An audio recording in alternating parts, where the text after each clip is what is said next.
From now, the top candidate will give an acceptance speech right here in Cleveland. Protests are expected, so City Council is taking the initiative now. Homa Bash shows us the rules for demonstrations are changing for the first time in 12 years.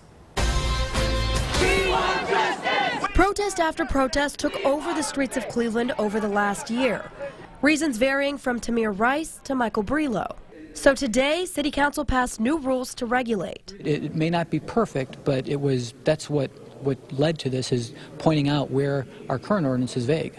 Not everyone agrees. Councilman Zach Reed, one of 4 to vote against.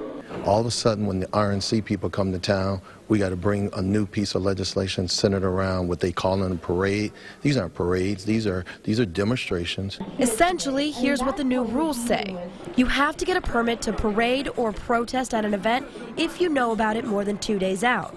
They can't arrest you for protesting without a permit, but they can slap you with a misdemeanor citation. And it's also an extra $15, up to $25, to apply for that permit.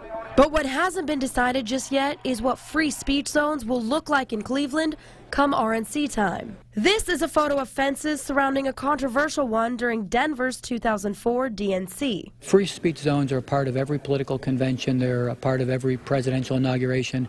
It's nothing we invented, but I don't know exactly what that's going to look like for the RNC. In Cleveland, I'm Homa Bash, News Channel 5.